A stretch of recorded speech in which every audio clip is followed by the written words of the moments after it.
Hi everyone, back with our podcast again. Today we have Jake and Lisa from the NFG eSports team. They're from Xbox, representing us from UK. Some nice backgrounds we have. So many players and so many boosted stats. We had a lot of 99s back there. Yeah.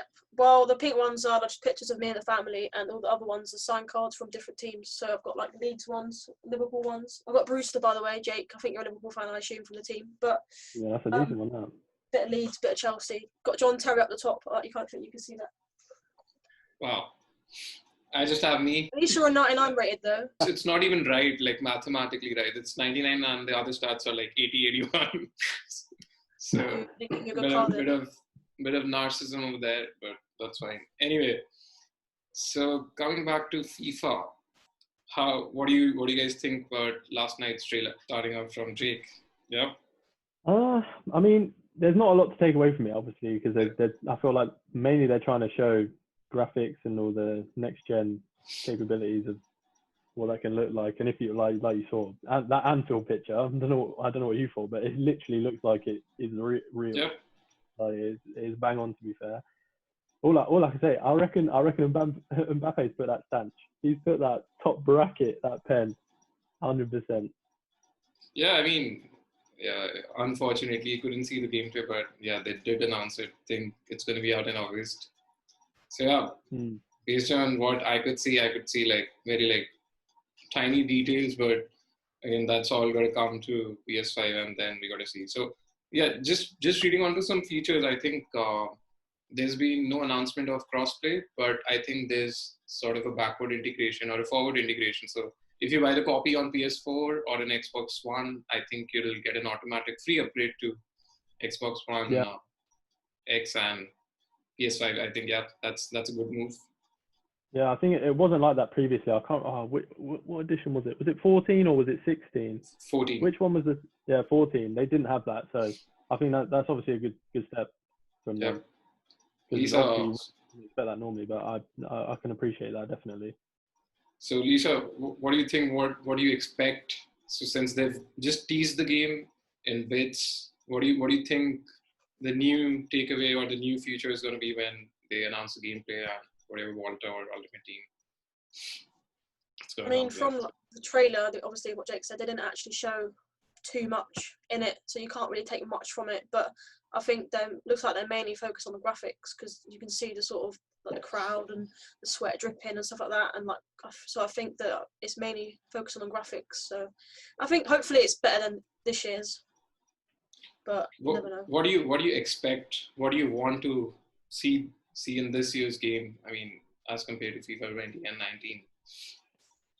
19. Well, compared to 19, I think maybe just more like a skill gap, because I think this year anyone could beat anyone, even if you're like 10 times better than them. I think a bit of luck and obviously the better team. So I think maybe this year they might be, hopefully, maybe decreasing the amount of points you can buy to get more of a skill gap. So I think hopefully this year it's more of a skill gap.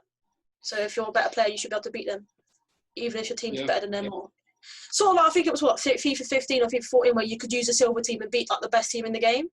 So I think maybe just bringing it back to the old days where anyone could beat anyone. What about you, Jake? What do you think? What in particular would you like to see in FIFA 21? I mean, of course, everything, the skill gap, I mean, etc. That's more down to the gameplay side of things, which I mean we can't really say until the game comes out. But on the content side and on the new game modes, as we saw, I think Walter is definitely going to be online. So that's like a good focus on the casual players. I think the competitive FIFA players only account to a very less proportion. So for the casuals and for a general audience, what do you think you would like to see when FIFA 21 comes out? I think a big thing that I'd like to see is daily knockout tournaments on Ultimate Team, because they were actually some of the best. Like they were some of the best times back in the day. Like the ones where they did for Team of the Season, you get a Team of the Season player, stuff like that. Because that was more inclusive for everyone. It was like all you had to do was win 3-4 games, and you could get a really good card. I think I feel like a restructuring of rivals needs to happen. So maybe introduce some sort of leaderboard in that to make it a bit more exciting for people. I don't know, like within the divisions, you've got people like the top, I don't know, in those SR ranks. And then also a very important thing I think for Ultimate Team as a whole is the FUT Champs rewards get restructured, because I feel like the difference between like especially on PS4 actually at the moment, because there's a lot of people getting 30s, going undefeated, and then getting Elite One rewards, which is obviously it's a bit silly, isn't it? So I feel like they could go within a more detailed tier list of rewards to make it more rewarding for people. And also monthly rewards would be huge. They would be absolutely massive, I think, to come back. Because I don't know if you were, when you were playing in FIFA 17, 18, those monthly rewards were absolutely massive. Getting those icons in top 100 rewards and stuff like that. And I think it just makes it. I feel like it just makes people more interested in playing the game for longer, and they'll be more motivated to just proper grind the game. Because I feel like people's motivation this year has just got lower and lower and lower. So just to bring people back up again and get everyone enjoying the game, I think that'd be a good move. Yeah, I mean, I'll add something to that actually. I think he's right maybe with monthly rewards, because at the moment people are stopping at 14 wins because they know that you actually get good red picks from that. So if they do monthly rewards, people actually will try and get higher like in weekend league. And also I think they should add other game modes to Ultimate Team, because people are relegating themselves in rivals to get the weekly objective. So if they add like another one where you can just play anyone, sort of like the lockout tournaments, what you were saying, where you get the team of season cards, sort of the same thing for instead of rivals, because people are relegating themselves to Division 10 to try and get the easy opponents. So if they add another way of playing people to do that, it saves them doing that, and they can actually stay in high division, because people aren't wanting to do these sort of things because it's going to be effort for them in Division 1. If they use a basic team against like sort of icon swaps, if they use a basic team, then they're going to be playing against just mega squads all the time. So they needed a separate game mode on Ultimate Team to do that, I think. Right, yeah. I personally would like to see the very first FUT Champs we had in FIFA 17. Good old days when we had like various restrictions every week. You could have 5 silver players, 2 icons. I think one thing about FIFA which I could take away, being a good player, has always been adaptability. So that's, I mean, you can have your same team and you can practice and you can become very good. But I think that's another different ballgame. Then you have to adapt every week, try out new players, have 2 silvers or limit to 1 icons in the weekend league. I think that's going to be interesting. And as for some good news, I think Jake, they are. I read it somewhere. I think they're going to have the daily tournaments back on. That is something I thought. I wasn't sure if I'd read it, but I hope that is true. All right, so let's talk about FIFA esports a bit. So how has your entire journey been in NFG esports so far? Starting off from you, Jake.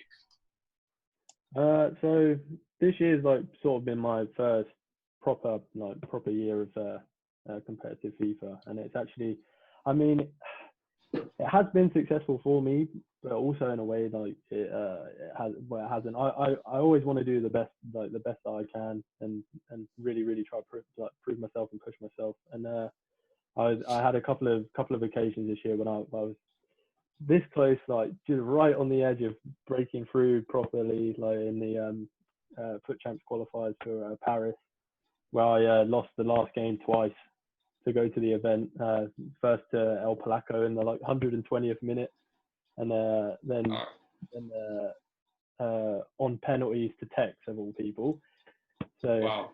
Yeah, so it would have been a sort of brilliant story. It would have been the first time Tex hadn't been to an event in like 20 events or something crazy.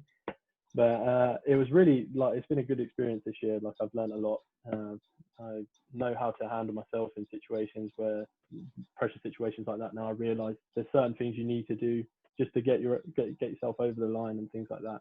And also I feel like I've realised you have to go a lot further into it.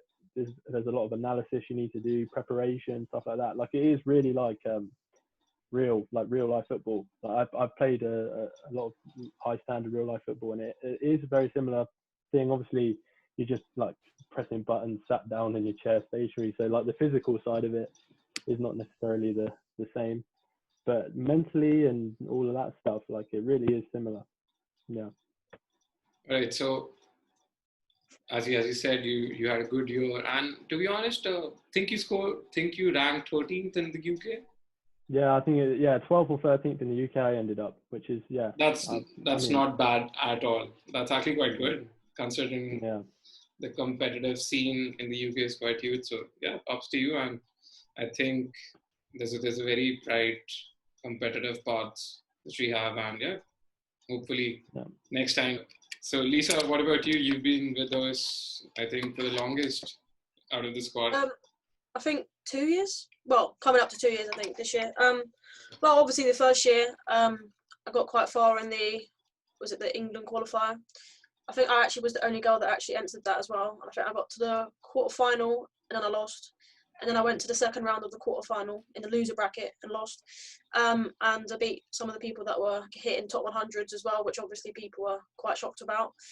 And then this year, I was the first girl to qualify for the Crystal Palace qualifier, and then lost to Lyrics twice, which was quite unfortunate. But because he ended up going into the loser bracket, which I think was quite unexpected. Because he was in obviously in the Palace qualifiers, you've got, I think, Group A and another group. And, well, I got unfortunate, and the guy above me cheated to get the easier seedings, which obviously I would have still played Lyrics, but I might have got further. However, obviously I played Lyrics twice, and he's a very good player. So it was, I did lose, but I think it was a good experience overall. Obviously, the first girl to ever qualify, so I think there's quite a lot of stuff to take from it. Unfortunately, this year though, I wasn't able to play the England qualifier due to uni. So, but hopefully next year I'll be able to maybe join another Prem club and try and qualify for them for 2 years in a row and try and qualify for England as well. So yeah, as you mentioned now, I think you've made like good strides in your career so far. It's been 2 years I've been watching your performance. I think you started off from Gold 3, you managed to get to Gold 2, then Elite. And of course, the added pressure, I'm not sure, because, coming from me and being a guy who plays FIFA, I wouldn't know your side of the struggle. So in particular, have you faced any struggle being a female FIFA player in your stint? I mean, yeah, you do get quite a lot of hate. I mean, when I first joined, obviously, there was a lot of people that were hating because they probably get more wins than me. So they didn't like the fact that I was joining the team and they didn't have one. So I think there was a lot of negativity around it. But I think once people realised and came to grips with the fact that he did it for a positive reason to try and get more females into actual FIFA. So I think overall it turned negative into a positive. And I think since then, a lot of other teams have signed girls as well. Obviously, I think Future signed FIFA Tekka. And so I think it's just getting bigger from now, I think. Right. That's good to hear. So, yeah, I mean, since you've made like good progress, I think a good way to start off would be to look at your team. So do you want to showcase your team? Yeah. What do we have there? And which club do you support in real life? I just want to ask that. I support United, so obviously a draw today. So yeah. Pogba dived. Well, he didn't dive. To be fair, it was quite a good. He sort of just went past Dyer and fell to the floor. But obviously a draw. We'll take that against Spurs. So. What do you think about the last minute penalty, which of course didn't happen? I mean, I would have thought Pogba would have took it, to be honest, but he would have probably missed and he'd have probably done his stupid run up. So I think it was good that the main man took it and put it in the back of the net. So he should have been booked for diving. So yeah, talk us through your team. Yep. I mean, it's not the best team, but well, in game I play 4-2-2-2. It's quite decent. I mean, Van der Sar in goal, and then obviously defense is the same, but I have Alan and Cyprian in CDM, with Neymar on the left, Atal on the right, and then Mbappe and Bellerin up top. It's quite a meta team, obviously, at the top, because everyone has sort of Neymar and Mbappe's, but I think Atal's the sort of player that you can have sort of everyone on the pitch. He could obviously, I mean, if you look at his stats, I mean, he can, well, you can't really see, but he might be able to. Yeah, he's got like good shooting, good pace and stuff like that, and I think he's got also good defensive stats as well. So I think overall he's just a good player that can play really any way you want. And obviously Ben Yedder is just better. So we have Jake's team. So Jake, that's a whole full-fledged Liverpool squad. I think we have an all-star team, legends, modern players. So yeah, you want to talk us through? Yeah. So as you can see, I've been quite fortunate, and I've bagged myself a few decent reds there, and also I've had some other good pack luck, so I can proper max out the Liverpool past and present. And I think surprisingly, the main man actually in the whole team has got to be Coutinho. I've played 10 games so far at the weekend league, and I'm 10-0, and I think he's scored in every single game and he assists in every single game. I think he's the only 5-star skiller in the team, so that's very helpful actually. And also Dalglish is actually a bit of a baller with that 5-star weak foot, so he can go either way, and I love a bit of that. And I hate to say it, but the worst card is Gerrard, which is really disappointing. But I guess it is what it is. But I think it's because he's not playing. He's playing CDM, which I don't. Yeah. He's definitely a central midfielder. He's not a defensive. Absolutely. So he's struggling a bit with the out of position stuff, but yeah, no, it's been a very solid team so far. Actually, I'm impressed. So no past anger against Coutinho. See, I always see people say this online, like that people who like Coutinho still are not real Liverpool fans and stuff like that. But I've still got a soft spot for him. Yeah, I mean, it's one of my favourites. I mean, for what he did for the club, I mean, of course, he shouldn't have left, but in his time, what he did, I think he did a great job in the team. So he was brilliant. Yeah. He was brilliant. Like that Klopp quote is so right, and I wish he stayed, because they were saying how Klopp said, if you stay, they'll build statues for you. If you go anywhere else, you'll just be another player, and that's actually so true. He could have been massive for us. But I have heard rumours he might be coming back. Yep, there's been quite a few speculations. What do you think about that? I think he should come.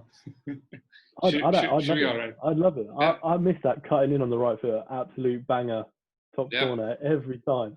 I miss that. I'd love a bit of that back. And yeah, talking football, most players who play FIFA in particular, they've had a good history with the real life football. So, and I'm sure you two do quite enjoy some footy time. So starting off from Lisa. So Lisa, what has your experience been like with football? And I think you've played for Fulham. So do you want to talk more about that? Yeah, when I was younger, about 14. Well, obviously I started football when I was, toddler. Well, kicked the ball very young. But yeah, obviously I started really getting into like the bigger teams when I was around 14, well, 12 to 14. And so I used to play with boys quite a lot. But once we weren't really allowed to do that anymore, I went to an all-girls team, signed for Wimbledon, played there for a couple of years until I was under 18s.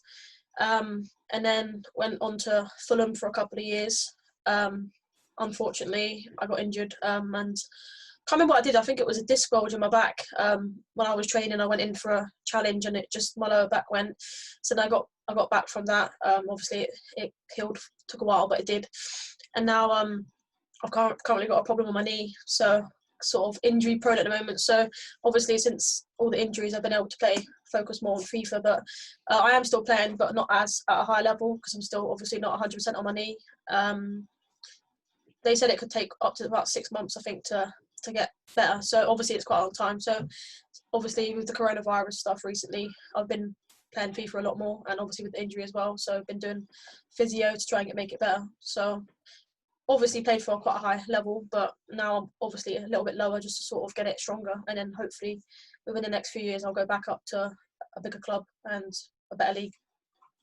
So is FIFA sort of a passage towards, I mean, I'm sure we've all had dreams playing football, and I think is it sort of a passage to have your same dreams like translated into the virtual pitch? Because I've seen players, of course, we've seen Dasari, we've seen Age. So even though they've not gone on to play football, but they've actually gone on to live that life and Ballon d'Ors. They've been like sitting right next to Ronaldo, Messi. They've been meeting their favorite stars. So do you think that's FIFA is another way to, fulfill your actual football dreams. What do you think about that? Yeah, I think so, because obviously FIFA is the only, well, obviously there's PES as well, but it's one of the best games out there in terms of FIFA. There's only two, and it's out of the two, it's obviously the best. So I think it's definitely a way to, if you can't play football, it's one of the best games to go to. So if it's football related, you get to play with your favourite players. And obviously, if you do get far enough and you do win competitions, obviously you're able to win money, which is like a dream job, sort of like football. It's like something that you like doing, and you'll get money for it. So it's just, I think it is definitely like the closest thing to actually playing in real life and playing with the footballers that are big. So I think overall, it's obviously, once, like you said, with Gorilla, or if you win the whole thing, you get to meet the best players in the world, and obviously it's probably something that you'll remember for the rest of your life. Obviously meeting Messi and Ronaldo and Modric and all the players that have done it, and something that you've always probably dreamt of. So I think overall, 10 out of 10, something that you remember, really.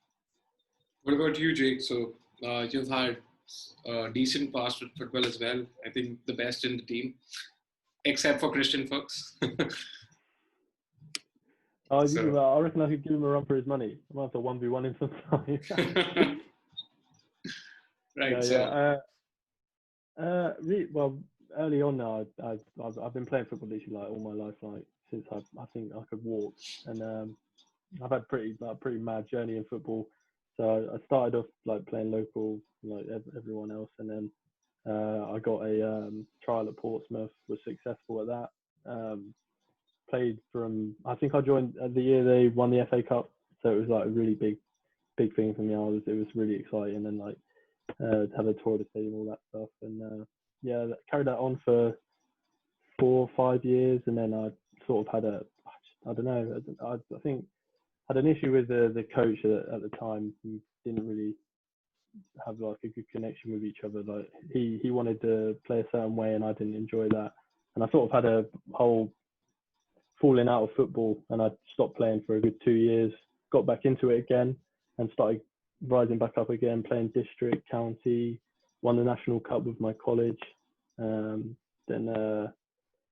I just went on to uni again, and it sort of all died down a bit. Like I still play semi-pro on a weekend.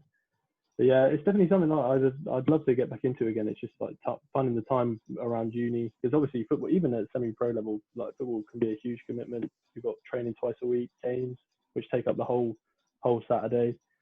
So yeah, like when I finished with all that stuff, it's something I'd love to get back into properly and really like try and push, see where I can go like as high as possible. Right. So great chat about FIFA and football.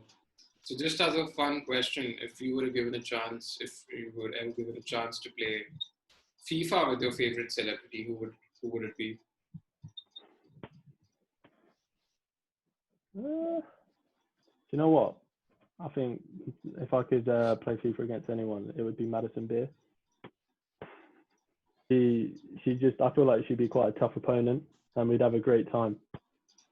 We could maybe Absolutely. get up some dinner after. Yeah, hopefully that happens. What about you, Lisa? I'd love that. If it had to be, is it a football person? Because he did not do football. I think if it was a football player, it would be probably Messi, because for me, that he's just a goat. So.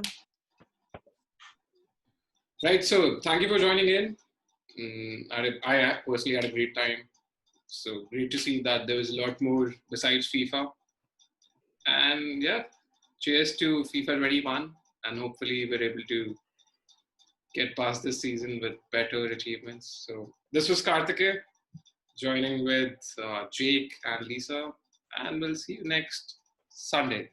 All right.